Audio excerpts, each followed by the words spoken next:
Now we'll calculate for storage of 8 boxes and 9 boxes.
So here we will examine if the demand is for 8 boxes and if the vendor has chosen to stock 8 boxes every day, and now we'll check if the demand is 7 boxes. The 7 days, on 7 boxes you will get 350 rupees as profit, and 50 rupees you will lose because one box was not sold, which was a loss. So that way we will calculate, and this has a probability of, in case if the demand is 7 boxes and then the expected profit is 30 rupees. Then similarly, if 8 boxes are brought and 8 boxes are being sold with a probability of 0.30 into 400, which will give us 120. Similarly, for 9 boxes, if the demand is 9 boxes, anyhow they will sell only 8 boxes because 8 boxes are only sold. The probability was 0.45. The profit is 180 rupees. This 0.45 into 400. Similarly, even if the demand is 10 boxes with a probability of 0.15, and since only 8 boxes are sold, 8 boxes are available, you could sell, the vendor could sell the same kind of thing, and 400 is profit on each day, so that will result in 60 rupees. So based on this, the total will be 390 rupees. So if the such number of boxes. Similarly we'll calculate for other things. So the demand is 7 boxes. Similarly for 9 boxes. 7, 8, 9, 10. Profit is 250, 350,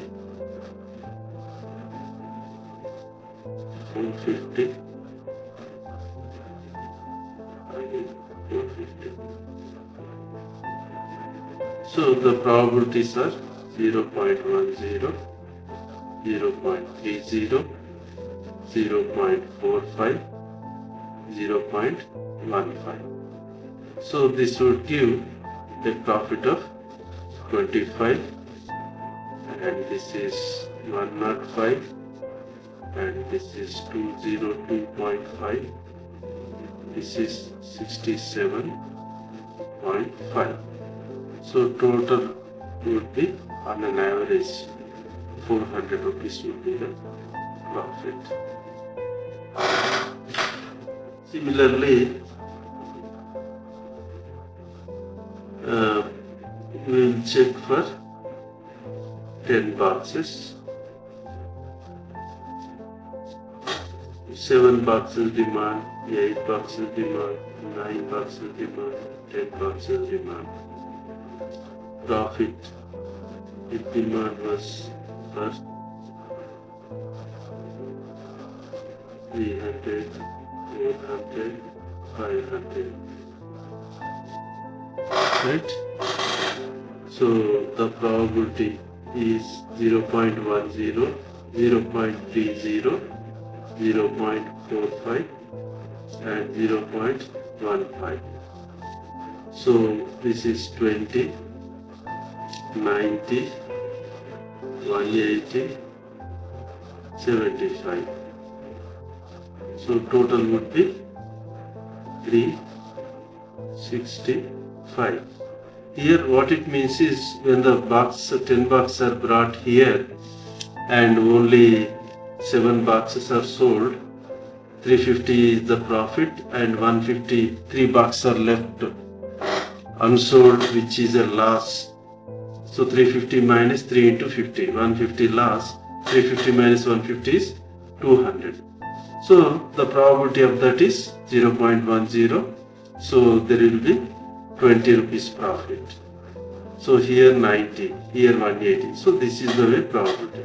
Then if we check, now we'll see if the vendor knows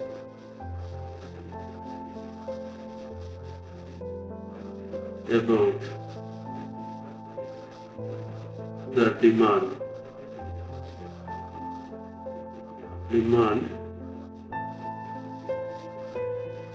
each day. What does this mean? He knows which day 7 boxes are sold, which day 8 boxes are sold, and which day 9 boxes are sold. Means the vendor knows which day he can sell 7 boxes, on which day he can sell 8 boxes, on which day 9 boxes, on which day 10 boxes.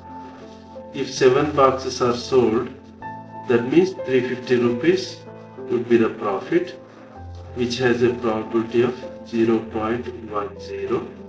So on an average it will result in 35 rupees.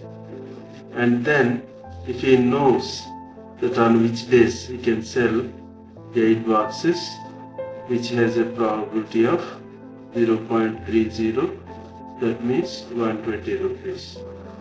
And here he knows if he can sell 9 boxes, so he will get a profit of 45 rupees.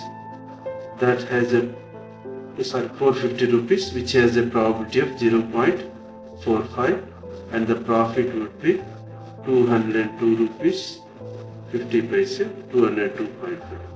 If 10 boxes are sold, 10 boxes are in demand, 10 boxes are brought in, and which has a probability of 0.15, then it would be 75.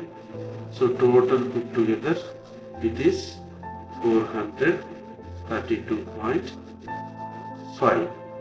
So when we observe these values, we could see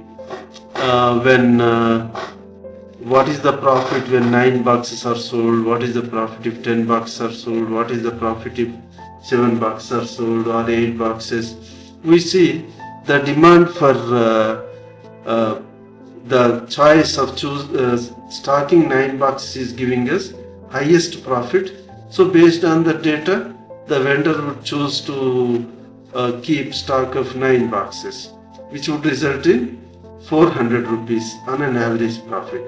But in case if the vendor has perfect information of demand each day, then it would result on an average profit of 432 rupees 0.5. Here we will write profit, the vendor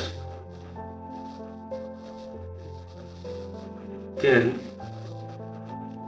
earn if he has perfect information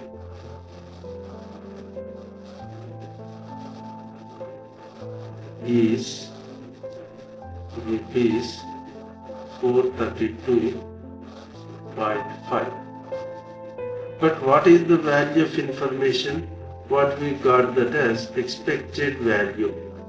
Expected value of perfect